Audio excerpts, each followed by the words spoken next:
Hello and welcome to our fourth and final session of our workshop series, Application of CFD in Formal Student and Formal SAE. My name is Milad and I will again host our today's session, which will focus on design process and hands-on aspects of CFD modeling in Formal Student. Since I've introduced myself so many times in the past weeks, I think we can skip this part of the presentation and directly take a look at our today's agenda.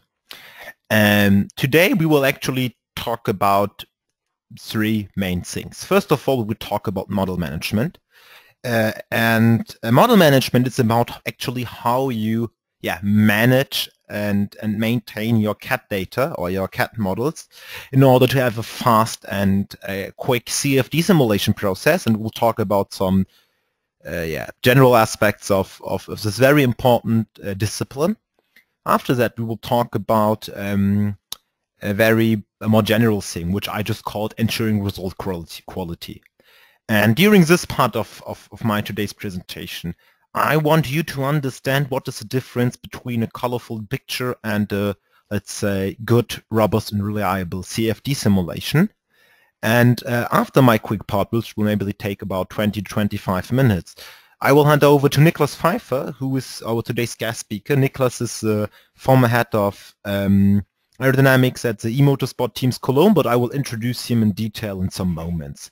Yes, and like every week, you have the opportunities to ask us questions. So if there's something you're really interested in or something you maybe not understand during the presentation, feel free to drop the questions, choose a question window, and Niklas and me will try to answer your questions directly on the fly or latest during the Q&A. Well, let's directly dive into our today's topic and talk about model management. And as I mentioned, this section is about how we are going to maintain our CAD data. And before we start to talk about, let's say, some strategies that we recommend you to use, I think it's necessary and makes sense to talk about some fundamentals here. And as some of you might know, there are actually two kinds of surface representations, or two ways, or two kinds of CAD models, two categories.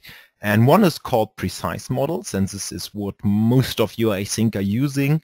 And the other is what we call tessellated models. And depending on what you want to do with the data, precise or tessellated models might have their own specific advantages and disadvantages, which we would like to discuss with you in the next 5 minutes. And first of all, let's start with some definitions. Some precise surface models or precise CAD models are actually those kind of models which are used by your CAD systems to do the representation of your model. And the idea behind precise models is that we actually describe our shapes by using parametric equations. And in the end of the day, I don't want to go too much in detail, but what you need is, in the end of the day, you have a list with vectors or nodes, and then you can connect them with each other, and you really describe the full geometry. And the big advantage of this model is that they are very, very precise because they have, let's say, infinite accuracy. So if you draw a sphere in your CAD system using a precise description like BRAP or everything else, you will really have an exact description of the sphere. And for those of you who are more maybe in graphic design, this can be compared to vector files or vector graphics. And in the end of the day, there are like two kinds of surface which are used in the context of precise representation. We have regular surfaces and freeform surfaces. Here are some examples for regular surfaces. And there are a lot of definitions, but how I memorized the definition back then when I was studying was that actually all the, say, models or bodies which are natural, which we know from high school, they can usually be described by regular surface, like cylinders, spheres, extruded single surfaces, but also tetraeders and actually all basic geometrical shapes. And I mean, here it's quite obvious, and just to give you an idea, for example, how the surface is described using BRAP. So you have like, you take my pen. But if you want to describe this surface, we have 1, 2, 3, 4 nodes. Let's call them 0, 1, 2, and 3. And now, if we take our nodes, put them here, and let's start with A, B, C, and D for the edges. Then we can say A is consisting of 0 and 1. B is consisting of 1 and 2. C is consisting of point 2 and 3, and D is consisting of points 0 and 1. And the surface itself is described by these edges. So we have the, and yes, so this is the way we use to describe the simple surfaces. Just for you to let you know what your CAD system is doing in the backend. And we also have what we call freeform surfaces. And by the way, this is not the exact scientific definition, but I think everybody knows what we're talking about. And this kind of surfaces we also use a lot in external aerodynamics, you know. And this NURBS description allows us to actually describe very complex shapes and represent them. And if you're interested to learn how it's working, it's actually very easy from a mathematical point of view. Just Google for Bezier spline. And yeah, now let's to finish our journey through precise modeling. So as I mentioned, most of the CAD systems are based, I would say 90% of the CAD systems, especially for mechanical engineering, are based on precise model description. And actually good examples for files using this are STEP, IGES, BRAP, and actually every native CAD format. And I also mentioned that there is another option which is called tessellated surface. And for tessellated representation, we are not describing, let's say, the whole geometry based on some higher mass, but we are using a lot of identical elements, triangles, for example, or quadric elements, to represent or to approximate the shape of our surface. And the most common file formats for tessellated surface are STL and object, and this kind of data is used a lot, by the way, for 3D printing, so maybe some of you know them already. And since we're representing our geometry using a series of linked triangles, the representation of our model is very much depending on the export setting of our files.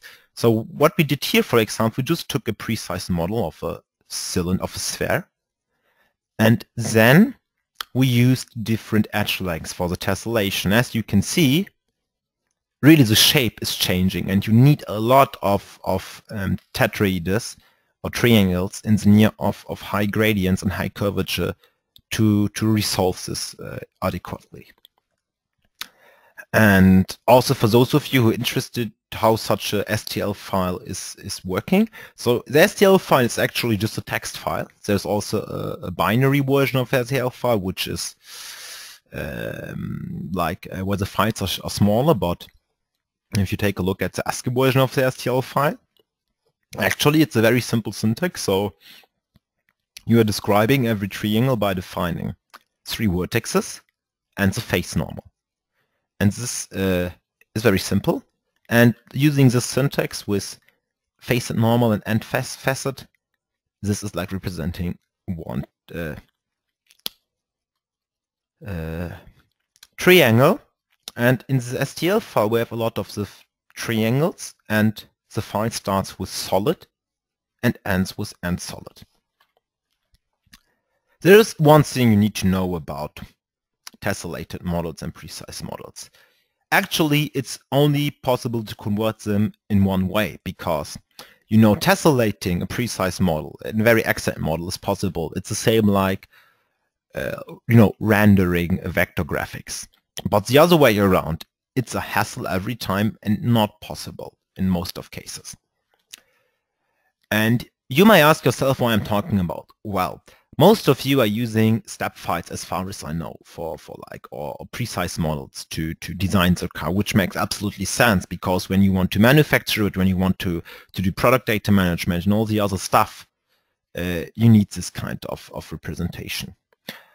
But when it comes to CFD, and especially using OpenFOAM and SimScale, tessellated surfaces have a lot of advantages, and that's why we actually recommend to use STL files only for external CFD analyzers. Maybe the biggest advantage is that you don't have any conversion errors. Usually if you export a step file with CATIA and open it with Autodesk, what will happen is that most of the time the file looks strange.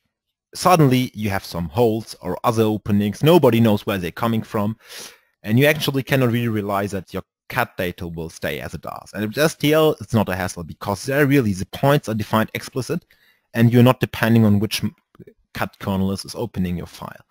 This makes it very flexible and also suitable for automation. But we also have some disadvantages. First of all, we lose actually any topological information, and we can keep some of the information, but we have to take care for it manually. STL files are really not easy to edit. So, for example, if you have a step file of a sphere, usually you can open it, or precise description of such a surface. You can just change like the diameter and everything will update. With the STL file, it's nearly impossible to change the geometry. You can morph it, and at some point you can repair it, like close small openings, stuff like that, but it's very limited. And at the same time you have a limited finite exactness due to the discrete representation of your model. Yes, and as I mentioned, you should use STL files, because if you upload a step file, SimScale will automatically create the STL file out of your step file, and most of the time this file is not as good as the manual preprint. And in the past sessions we mentioned a lot that pre-processing, like cleaning up your CAD data, is very important, and therefore I would like also to talk about this a little bit. So why do we need to repair a CAD model? Because first of all, an imported CAD model has too many details. If you import the assembly of your whole car for external simulation, external dynamic simulation, you will end up with a model containing 10,000 different parts. Like 3,000 of them are just like bolts or screws. They will not really impact the flow around the car, but will massively add complexity to your simulation.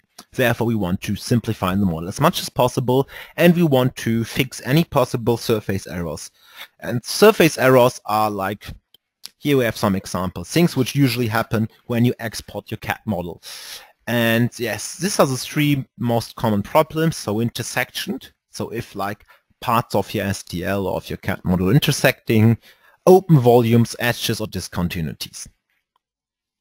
Now let's talk about CAD cleaning. And yes, and therefore I'm very happy that we have an example which one of the teams which Responder provided us with. And on the left side you can see the model which was used for manufacturing the later parts, so really the construction model. On the right side you can see the corresponding CFD model. And now let's try to spot some differences. So where did we invested some time?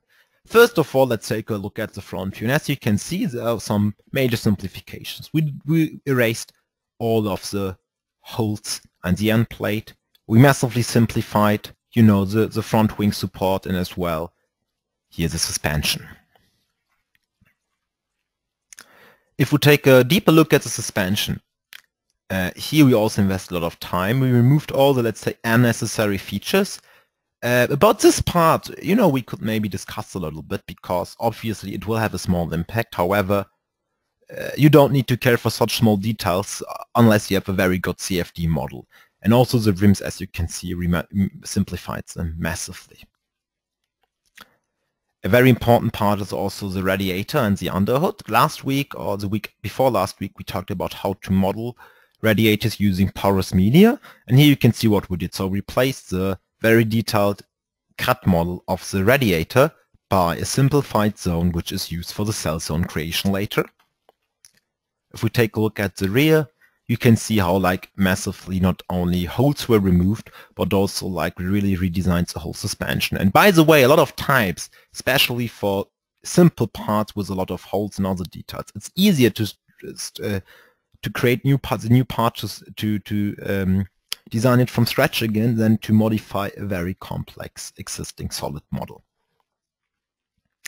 Yes, and finally, I would like to show you which kind of philosophy we were following when preparing the examples and tutorials, and we use this STL model.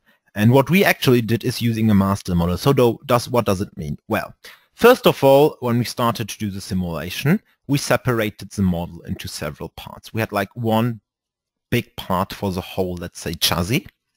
We had like single parts for each flap and wing and plate of the front and rear wing. We had the single part for the diffuser, as well as for the tires and the contact patches. This is necessary for two reasons. First of all, we want to define different levels on surface refinements. And also later we want to analyze forces for different patch groups. And so what we recommend is to, in the end of the day, build a first CFD model, make sure that every of these single solids is their own closed solid in your CAD model, and then, for example, if you want to change the front wing, you just modified the flap, you just change the STL for the flap number 1, and later you merge all of the single STL files into one single file using our script we provide for free. But I'm sure Nicholas will talk about it more in some minutes. Yes. And the next 5 minutes, I would like to talk with you a little bit about CFD result quality. And we have a lot of information about this on our website. But nevertheless, I think it's a very important part, and I would like to talk about it with, to you. So first of all, take a look at the screen now. And what you see, it's not a transient simulation. So it's a steady state simulation, but we like created a post-processing shot from the symmetry plane for every iteration. And what you can see is how the actual flow field builds up. And I'm showing you this for you to understand how important convergence is. After, let's say, 100 iterations, it takes at least 500 iterations until the flow is more or less realistic. So you see we have this big red high pressure bubble, and just after 500 iterations it goes away, and still, even after 2000 iterations, we still have massive change in the flow field. And the reason is that you need to understand that RANS has its limitations. Torbjörn was talking about that. Therefore, whenever you take a look at the CFD results, you need really to be sure that your results are converged and that you don't compare models with a different state of convergence. Therefore, 3 things you need to check. First of all, the residuals. The residuals are representing the error in the solution of the system of equations. As you know, you can imagine our CFD model. Let's say we have 20 million cells. This means we have around 100 million of equations, or 100 million of equations for 100 million of variables, like pressure, velocity, viscosity, and all the other quantities in every cell of our mesh. And based on from the principles of conservation we are used to develop these numerical equations, we can calculate the error. And the error is plotted in the residuals. And as you can see, this error should become smaller and smaller. And I know a lot of people say, if the residuals are below this or that value, your simulation result is converged, but that's not actually true. And this image shows a very nice example, because since we switched here after 50 iteration to second order schemes, the residuals, they went up again, but still, the simulation is after 100 iterations, it's still more precise than after, let's say, 50. And to understand this, let's take a look at the same simulation at the force coefficients, how they developed. And what we do here is that we actually, in contrast to the residuals, which is taking a look at all the global variables, here we are actually only integrating the variables on defined surfaces. And this is also showing how stable our simulation result is. As you can see, after it, like this oscillations become smaller and smaller. Yeah, and like after 50 iterations or 60 iterations, they start to converge. And in the third type we have are probes. Probes are only tracking a variable's value at a particular location, and here we can see that really it's still not 100% converged. And this is like why a lot of people use results and think they are converged, also they are actually not converged so far. Last thing I would like to talk about is mesh quality. Mesh quality can have a big impact on the CFD results, on stability of a simulation, a lot of other things. And there are a lot of mesh quality criteria, and I would like to discuss the three most important with you. First is orthogonality, and orthogonality is about if you have two cells, like if it's the cells are, like, say, twisted or banded between the shared face. And in a perfect mesh, so when a orthogonality degree of 0 degrees, it will look like this. But in this, on the lower side, you can see like a worst case, and yeah. And as you can imagine, if the shared surface is looking like this, it becomes hard to calculate diffusion terms and other terms. Aspect ratio is, I think it's clear. Here 1 is the best. And skewness, it's, I think, also very clear. There a value close to 0 is the best. And all of them are impacting the accuracy of our simulation. Yes. And now I would like to hand over to Niklas Pfeiffer. I know Niklas for, I think, 3 years now, and he joined with our first formal student CFD workshop like 3 years ago. In the meantime, he really developed himself, I would say, to one of the experts for formal student aerodynamics, and I'm very happy that he's here to share his knowledge with you. Niklas, can you hear us?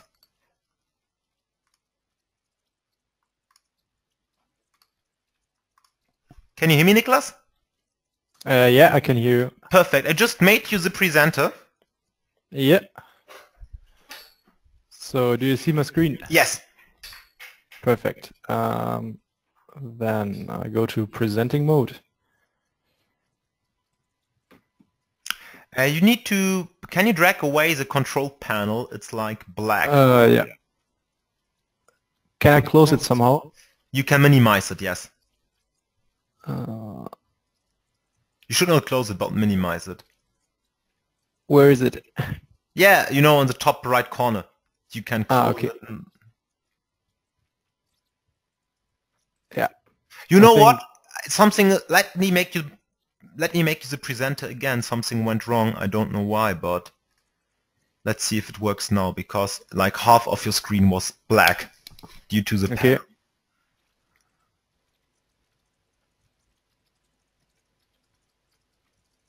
Is it better now? It's still there. Can you check on the view if you go on hide control panel? Wait. Come on. Okay, let's go with it. There is a small black part, but I think there is nothing we can do about it. Okay. Now it's gone? Maybe? Yeah, it's as small as possible. Okay, perfect. Yeah, as Milad already introduced me, I'm here for the second time in this webinar, but yeah, it's the third time I'm here in this webinar. 2 times as presenter now, 1 time as participant, as you guys are. Yeah, you had a nice picture of me. I think it's like 3 years old. So I'm looking a bit different now. Yeah, but that's not part of the workshop, I think. So my agenda today, we have 2 main topics, which is CFD in Formula Student and Formula Student Aerodynamics. In the topic CFD in Formula Student, I will talk a bit about CFD management and about organization. And at the part CAD model, I will talk a bit about how to set up a correct CFD simulation and that it begins with the CAD model, as Milad already showed you before. Yeah, then we go on to post-processing methods. Yeah, that's maybe the most important part of CFD, and this is why you do CFD. Yeah, and I will give you examples from our car. And yeah, in the last part, I will give you some tips and guidelines and some validation methods.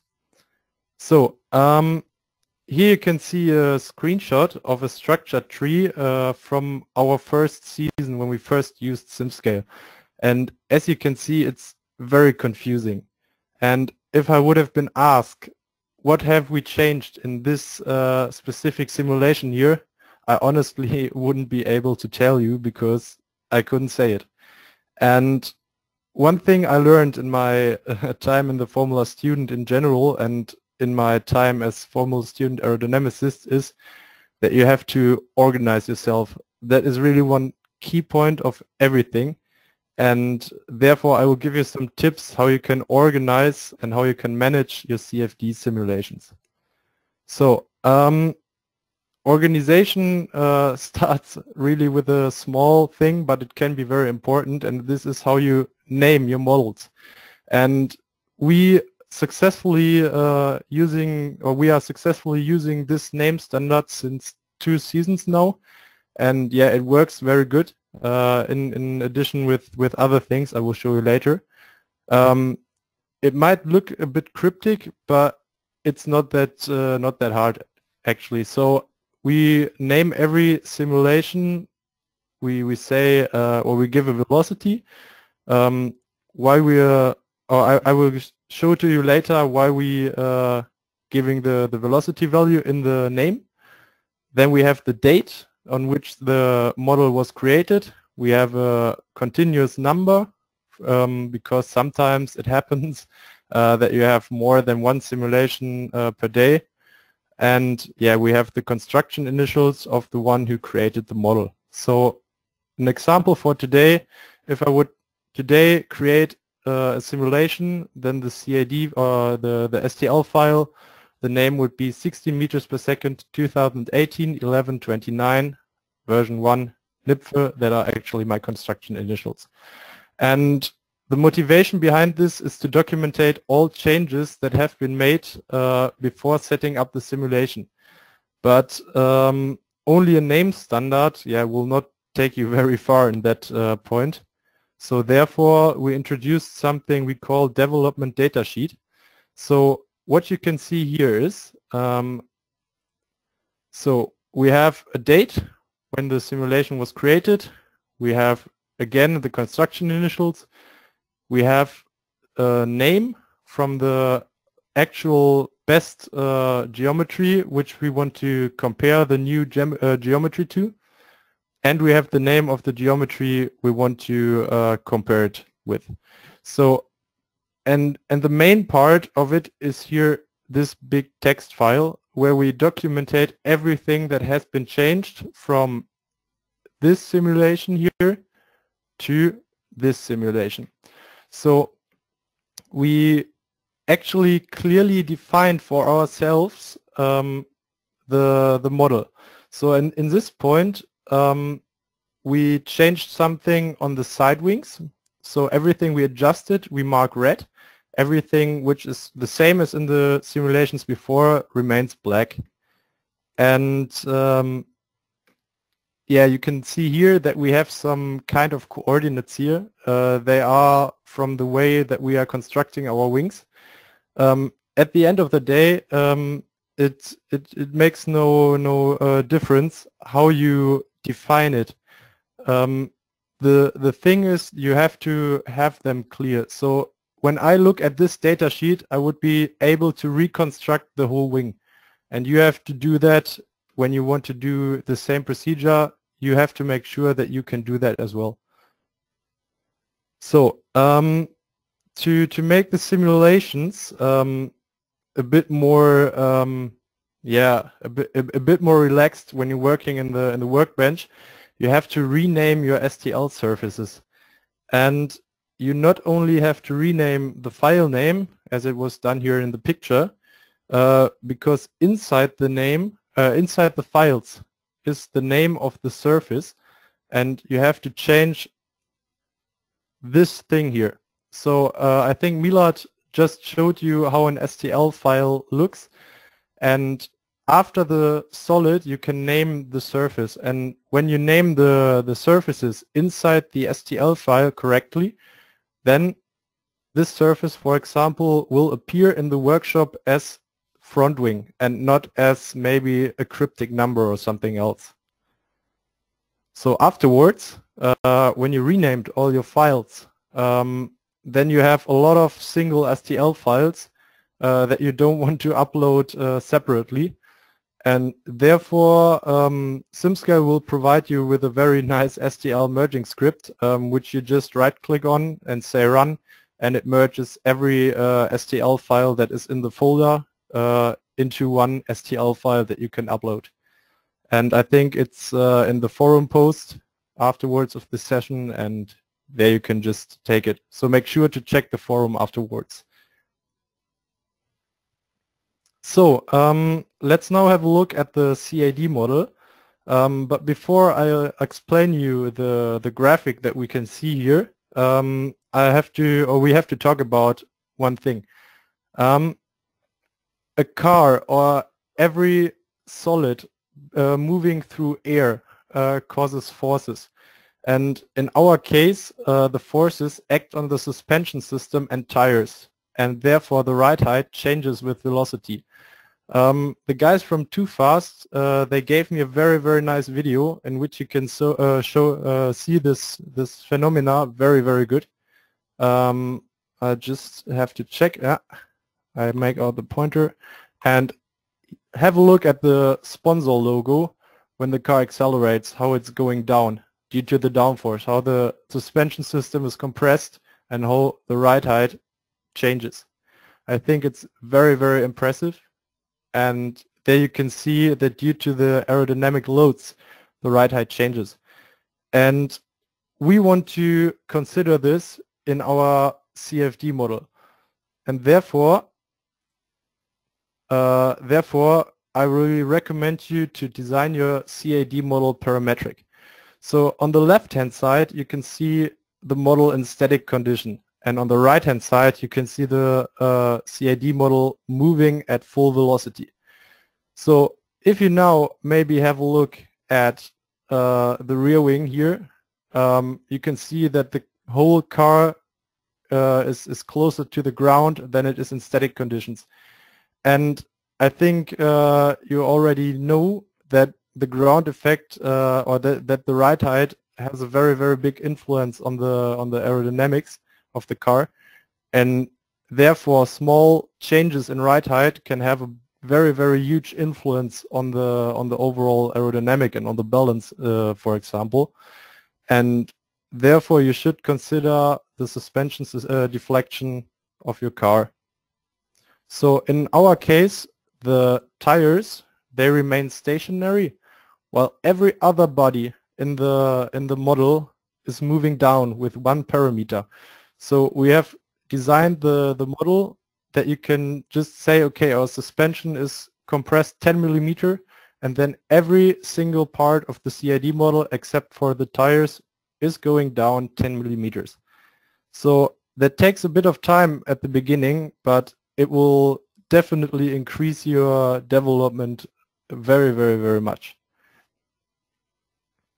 So you can take this to another level if you want. So you can see we already added the roll angle, pitch angle, and steering angle parameter as well, so that you can really simulate cornering situations very, very well. And yeah, you will see the influences are very, very big on your aerodynamics. So you should definitely have a look at that. I think in the past sessions you learned enough about meshing and solving, so therefore I won't consider this very much today. If you forgot something or if you want to check something, make sure to look at simscale.com/FSAE because there are the tutorials from all the other sessions, and yeah, I think they are a very good documentation of the past sessions. So what should we do after the simulation has finished? yeah, this term is called post-processing, and for me it's the most important part of CFD, but it's very time-consuming. Therefore, you should, on the one hand side, automate processes, and on the other hand side, plan enough time for post-processing. Because if you don't plan time for post-processing, you definitely won't do it, and when you won't do post-processing, you won't have a good aero package, and you want to have a good aero package, so therefore you should plan time for post-processing. You will see what post-processing is later with the example of our car. So you normally have two types of post-processing, numerical post-processing and graphical post-processing. Numerical post-processing is like the forces acting on the surfaces, the location of the center of pressure, etc. And graphical post-processing is actually the visualization of these numerical results. In both of these post-processing categories, some processes can be automated, and I will show you that now, because it saves a lot of time and makes the development very efficient at the end of the day. So for the numerical post-processing, we programmed an Excel sheet in which you just can type in the forces from your base geometry and from your new geometry. And this one is actually, I think it's from the 2017 car. And here, this simulation was compared to that one. And the output of the Excel sheet is a comparison of both of these forces. So you have the differences in lift here, you have the differences in drag here, and you have the differences in efficiency here. And you can define a balance target here, and then it will give you the new balance and the comparison of the balance here as well. So this one is very useful actually, because you just have to look on the forces that are created, and you just have to type them in, and you directly get an output if you have increased downforce or increased efficiency. And then if both of these things happen, then an improvement in performance is possible. And yeah, it's very easy to program by yourself. So I think it takes half a day for you to program it, but it makes numerical post-processing very easy. When you did the numerical post-processing, you maybe know if one geometry is better than another, but you don't know really why is it better, and therefore you're doing the visual post-processing. Here you can see some examples of the visual post-processing, like for example the wake region behind our car when the DRS is closed and when the DRS is open. You can see the front tire, and you can see a very nice picture of one of our vortex tubes. So for the visual post-processing, I really recommend you to use ParaView. SimScale's post-processing is very well suitable if you want to create fastly images to get an overview of the simulation. But if you really want to do a detailed post-processing and you want to add a lot of filters and you want to maybe automate your processes, then I really recommend you to use ParaView, and it's absolutely necessary then. And just for my opinion, ParaView is the most awesome post-processing software I ever worked with. You have nearly unlimited possibilities. It's very easy to use, and it's very efficient if it's used correctly. So you can see here that there are a lot of sectional views that are in a movie, and I think these are around 600 pictures, and it just took me one click to create all of these images for the animation. The reason for that is a post-processing script for ParaView, which automatically creates sectional views of the result file. And this script will be available too at the end of the session. It will be in the forum, I think, so really make sure to have a look in the forum afterwards. So another thing I really like about ParaView is that you can really easy compare two simulations to each other, and you really can create fast. It don't take much time to create very good images. So you can see here on the left-hand side there's a big structure tree with a lot of different filters that you can add, and we took the time. I think it took us around one and a half day to build up this this whole structure with everything that we want to analyze and with everything that we need for our post-processing. And then we saved the state. And now what I really like about ParaView is here you can see that there is a case punct form. If you change this file but saved the state before, you can just change the case punct form and all the filters will remain. So that means you can quickly change it and everything else remains here, and you don't have to apply every single time the filters new. So therefore, when you have like 5 or 6 simulations, it's very useful to just change this case punct form, because you can create the same images for all these 6 geometries in very less time. So another thing we have predefined camera presets and predefined prescales for the labels.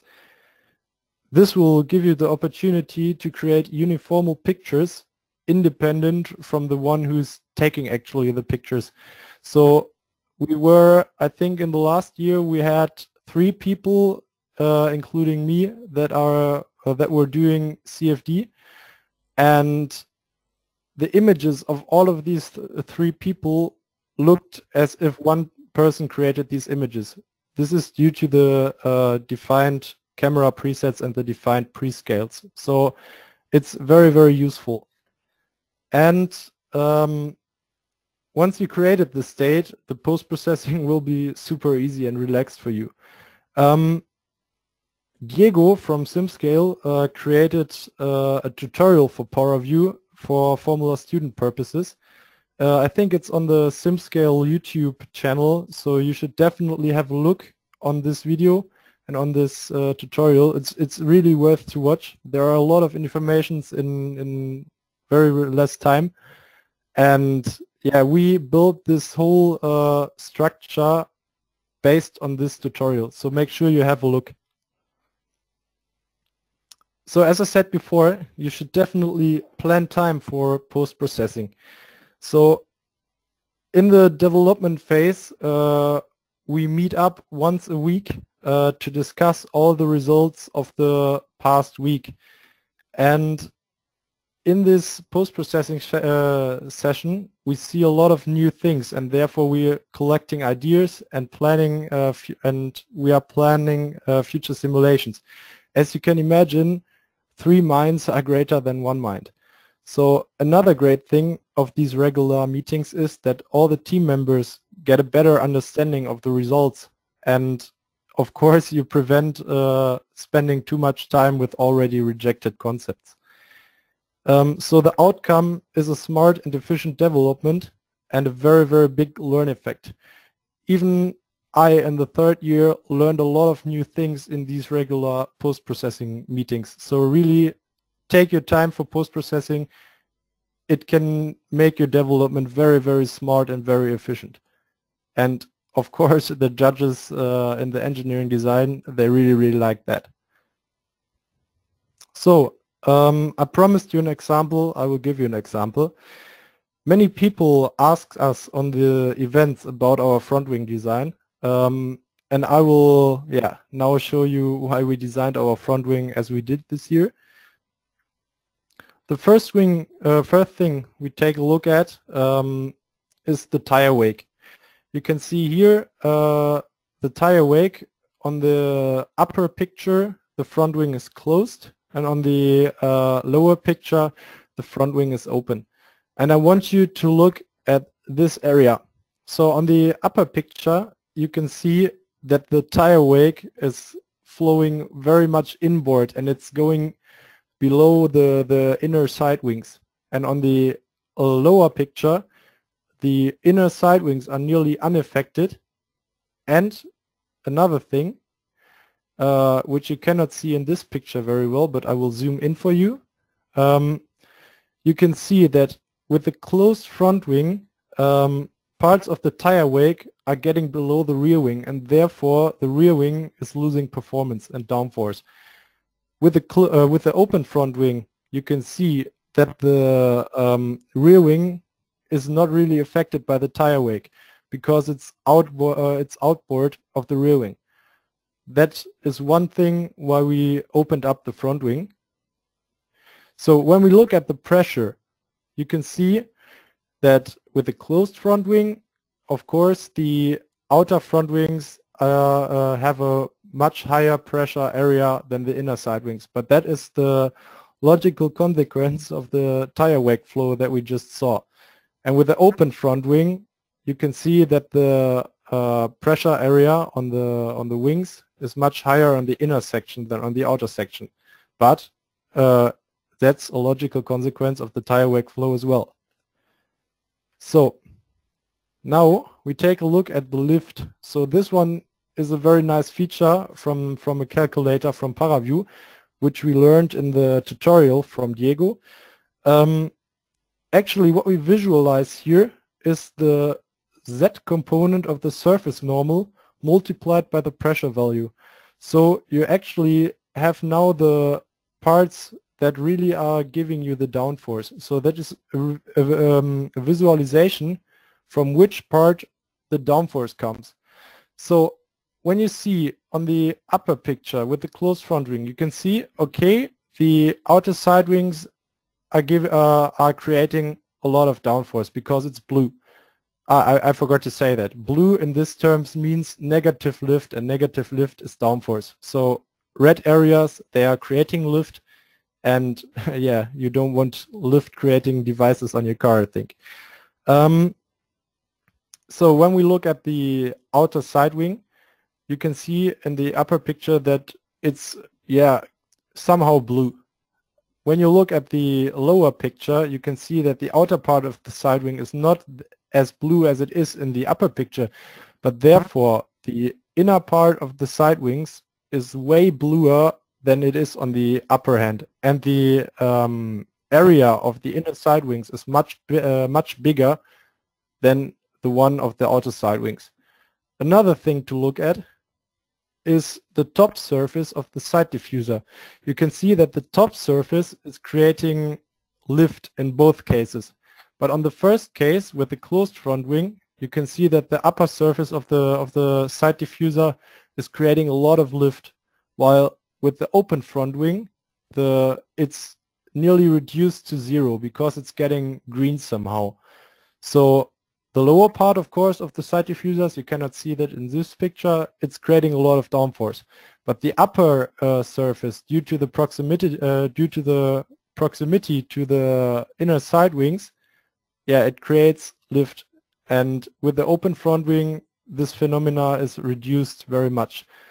Another thing you can see in the lift visualization is that the front tire is creating a lot of lift with the closed front wing, but very less lift with the open front wing. So I think you somehow get the point why we opened up the front wing, and that we have a lot of examples to show why we opened up the front wing. So another thing I want to show you, why that's one example, yeah, that shows why I really like ParaView again. I think you noticed that I really like that program. So now we have a comparison of a flat footplate against a vortex tube on the end plate of the front wing. So what we have done now is we made a plot of the pressure coefficient. So you have this plot. You can imagine that you have a sectional view of the front wing main plane, and now you go from the left hand side to the right hand side, and notice every single pressure coefficient value in this plot. And ParaView can do this automatically, and you can see that this curve here, this is actually the curve for the foot plate. And this blue curve, it's actually the curve for the vortex tube. So you can see on the upper half of the wing, there is nearly no difference between these two configurations. But on the lower side of the wing, the suction side of the wing, you can see that the vortex tubes creates a bigger low pressure region under the wing. So the low pressure region is stronger. So that is one thing I think you cannot create with SimScale post-processing, for example, and yeah, it really it goes very easy with ParaView. So let's move on to some tips and guidelines. One thing many people want to know is, how should I start my development? And I recommend you, if you're really totally new, take a look inside these 3 books. The first book, Rennwagentechnik, I think it's a Formula Student standard book. I think every team has it, and it's a great source of knowledge. And another book I really like and really recommend you, even for aerodynamicists, is Praxislehrgang Fahrdynamik.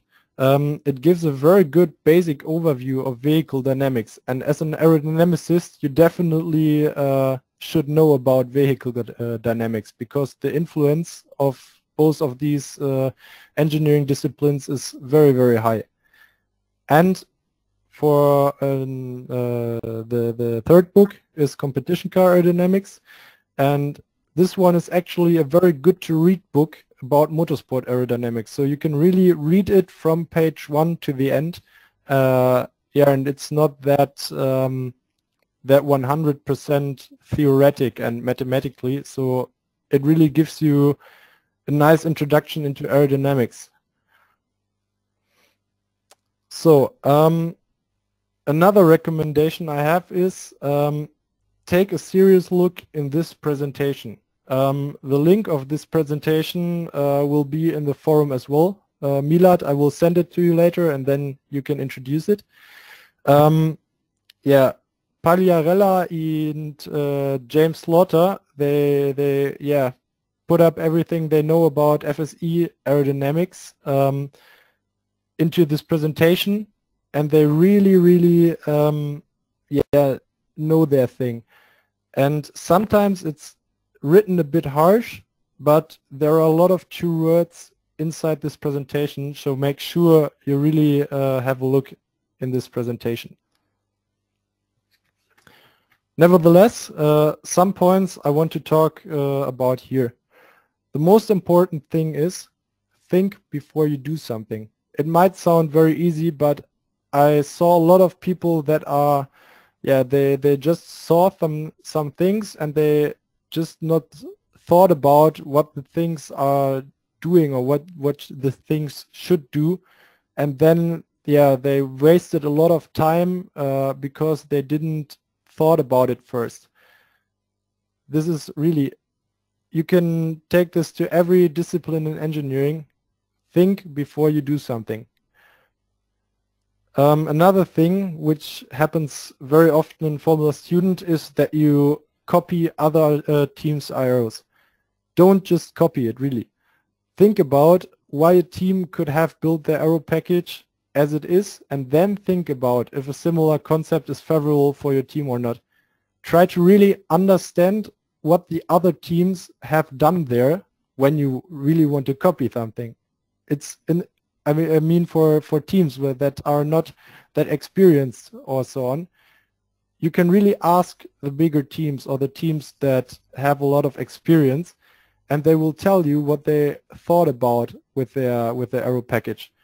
And then you can think about it and have a look, does this really make sense on my car, or is this aero package only working on the other car? So where this, yeah, you can see first thinking, then doing. Another key aspect that many forget is that balance is important. So it is very, very, very much better to have a balanced aero with less downforce than compared to a very unbalanced aero with a lot of downforce. So therefore, keep in touch with your suspension department, talk to them, and then you can define a point where your center of pressure should be, and then you can try to maximize the downforce with one balanced target. Another thing you definitely should do is you should consider pitch and roll, and therefore make sure that you know your pitch and roll axis. You should know this both for CFD, for the parameters, for example, and for the mechanical construction of the wings, because when you brake and the front wing hits the ground and it crashes, yeah, then your front wing maybe is broken, and then the front wing, yeah, it doesn't make sense then anymore, and then your aero package is worthless. Another thing regarding the mechanical construction, the mechanical development of your aero package is at least as important as the aerodynamical development is. So the best aero does not give you any advantage if you are not allowed to drive with it due to lack of stiffness or non-compliance to building spaces. So when you are in scrutineering and they putting the weights on your wings, and your wing just, yeah, it breaks or it goes down, then it doesn't give you any advantage, because they will say, okay, that wing is not rules compliant, demount it or you will not be able to drive. So really think about the mechanical development of your wings. So another thing, I think Torbjörn already talked about it in the last session.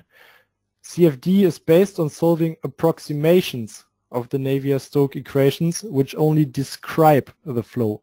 So the geometries we use in CFD are approximated and idealized as well. So you have only on these two things, you already have two approximations. So during a simulation, in addition to that, you can make a high number of mistakes which won't have an effect on the convergence, but an even bigger effect on the results. So therefore, make sure to validate your results. And I will give you some examples of how you can validate your results now. So the first method is FlowWiz, and this year it was the first time we tried FlowWiz with FlowWiz Paint, and yeah, the results were not satisfying at all because it created a big mess on our car. I can show you some pictures later. But nevertheless, at some areas it really worked. So you can see on the right hand side, you can see a wall shear stress visualization with surface licks. These you can create these surface licks in ParaView as well. And on the left hand side you can see a picture of the front wing with some FlowWiz paint, and you can see that the flow pattern is nearly identical. So you have like this inboard core curve of the streamlines. So here you can see the mess on our car. So we really spent much time with cleaning it afterwards. And there were even some sparklings of the paint on the rear wing and nearly everywhere. So it's a big mess. We definitely have to improve it next year. Another flow visualization method you can use is FlowWiz with wool threads, and that worked very, very well in our case. So you can see here a wall shear stress visualization of the rear wing, and you can see that there are no blue areas. So there are no areas in which the wall shear stress is 0. So if the wall shear stress is above 0, then you should have a flow. And when you have a flow, it is an attached flow in this case. So what we did now, we put hundreds of wool threads under the wing and drove electrically limited with 60 kilometers per hour. And yeah, I can show you a video of the starting of this drive. You can see the wool threads hanging down, and now they're getting up. So this one is actually not useful for engineering design because you couldn't see a thing. But therefore, we had another camera mounted on the diffuser. I can show you the picture now. Here it is. So you can see that everywhere around the flow is perfectly attached. So the wool threads are perfectly attached to the wing. And this fits very, very good with our simulation.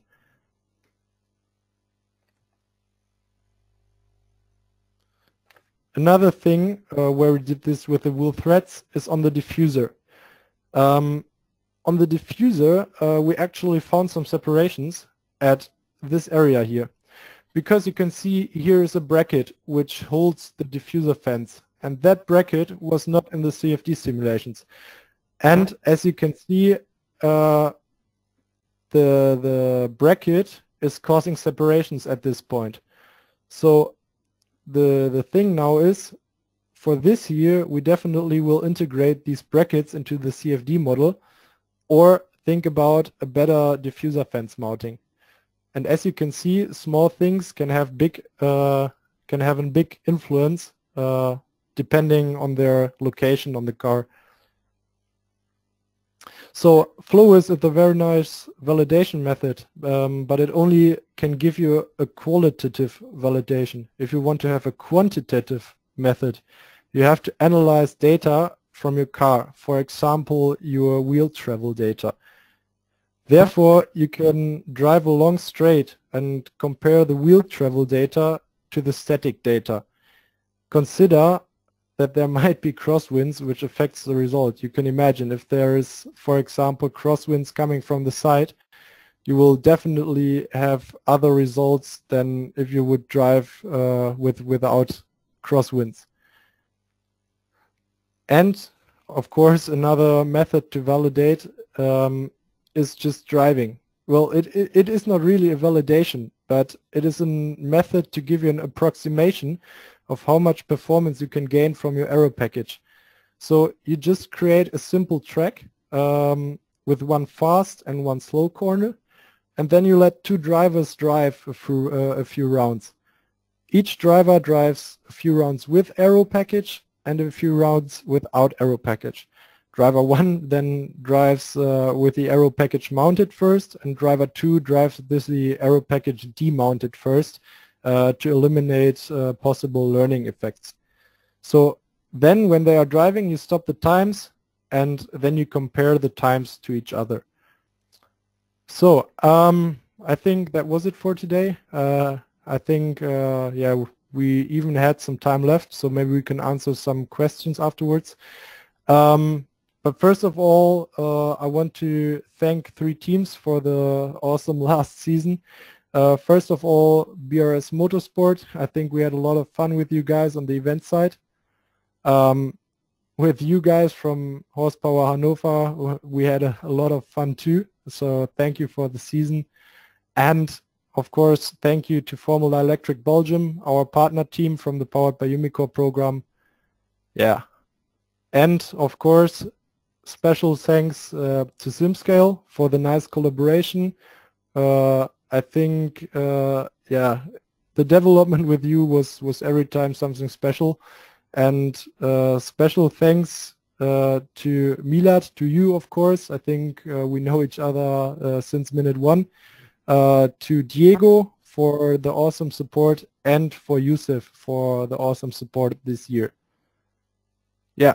So in case you have questions when you're seeing this on YouTube, or in case you have questions that you couldn't yeah, ask in this webinar, feel free to contact me. If I can answer these questions, I will definitely send you an answer. And yeah, thank you a lot. And yeah, Milad, I think I can give it back to you. Nicholas, thank you very much. It was a great presentation, and I was really impressed if I think where we started together 3 years ago, SimScale and eMotorsport Cologne. And I mean, right now you're doing really awesome things with the right-hand modeling, and we're looking forward to the next years and to see the next developments. So in the case you've got questions, it's your last chance to ask them. There is already a first question by Jan Hendrik Klaas, and he wants to know, and I think this question is related to Nicholas, do you build a model for every situation, or is there a way to implement parameters into your model so that you can easily change that?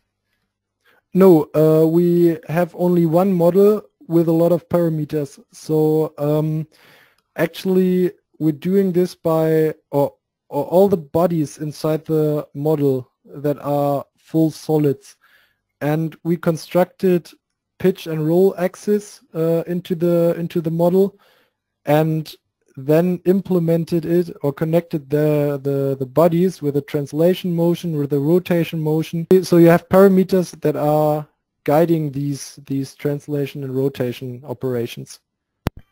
Yeah, for sure, because you can describe with rotation can be described by a translation and the other way around. I also have a question related to that, Nicholas. Sorry. You showed that you had this parametric model. So did you describe the ride height? Was it explicit, like you defined this should be the target ride height, or did you really encountered also all the kinematics of the suspension itself? Well, actually, the suspension kinematics were not inside the model. So it's actually only a motion in the Z direction. So it's not 100% exact, but I think to get the phenomena of the ride height change, it definitely is the good thing. But one thing we could think about for the next season is to add like a little rotation component to this translation, because our center of pressure, for example, it's not perfectly on the center of gravity, so therefore you have a little moment which will cause the suspension deflection to not be linear but to have a rotation component inside. Yeah, obviously, very interesting. The next question is by Daniel Schröder, and he wants to know how much do you really rely on real-world testing results? TOEFL test and driving with aero enough for aero design changes and validation? Well, as I said before, the driving method, for example, it's an approximation because you don't get the 100% driver. We are all amateurs, I think. There are only a few teams which have drivers that have professional experience that can really move a vehicle at its performance limit. But really, to get an approximation, it's not the exact value, but it's somehow it can give you an approximation of if your aero package, for example, is gaining you advantage, if you lose advantage due to the aero package, or if you even gain seconds by your aero package. So therefore, to get an approximation, I really would rely on these physical testing. Yeah. All right, seems like we answered all the questions. And if you want to get in touch with Nicholas, I think he shared his email address with you. Okay, so Nicholas, thank you very much for being here with us. It was a big pleasure, and also thank you to all the attendees you joined for all the 4 sessions. Yes, some organizations think at the end, so we will send you approximately tomorrow or latest on Monday a link with the recording for the latest session, and also again a link where you can register for the free SimScale sponsoring, which will provide you with some exclusive tools and as well as a post-processing script. We also have a homework in the case you want to get a certification, and therefore we will also send around next week a link to a quiz where you need to answer all the questions to get the certification. All right, I wish you all a very nice end of the week. Yeah, and hope to see and hear you soon. Bye.